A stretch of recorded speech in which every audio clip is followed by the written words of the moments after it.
বিশ্বকাপে টিকে থাকার লড়াইয়ে আগামীকাল বিশ্ব চ্যাম্পিয়ন অস্ট্রেলিয়ার বিপক্ষে মাঠে নামছে বাংলাদেশ নারী ক্রিকেট দল। ভারতের বিশাখাপত্তনমে ম্যাচটি শুরু হবে বাংলাদেশ সময় বিকেল ৩টা ৩০ মিনিটে।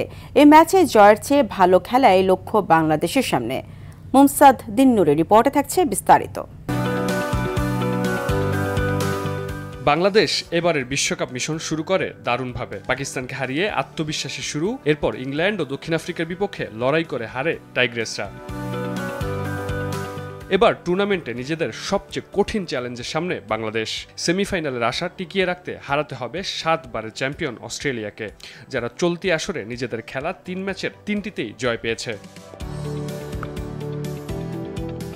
আগের ম্যাচে রেকর্ড রান তাড়া করে ভারতকে হারিয়ে অনেকটাই নির্ভার অ্যালিস পেরি, অ্যানাবেল সাদারল্যান্ডরা। তবে সারোয়ার ইমরানের দলের জন্য অনুপ্রেরণা হতে পারে দক্ষিণ আফ্রিকা ম্যাচ। প্রোটিয়াদের বিপক্ষে আগে ব্যাট করে সে ম্যাচে 232 রান তুলেছিল বাংলাদেশ। জয়ের কাছে গিয়ে যদিও ক্যাচ মিসের মাসুলে হারতে হয় বাংলাদেশকে।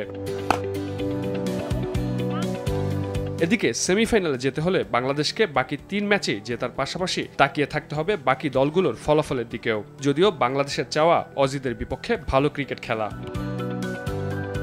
টুর্নামেন্টে 4 ম্যাচ খেলে 1 জয় ও 3 হারে বাংলাদেশের অবস্থান 6 নম্বরে, আর 4 ম্যাচে 3 জয় ও 1 ড্রয়ে অস্ট্রেলিয়া রয়েছে তালিকার শীর্ষে। মুমসাদ দিনুরি, RTV।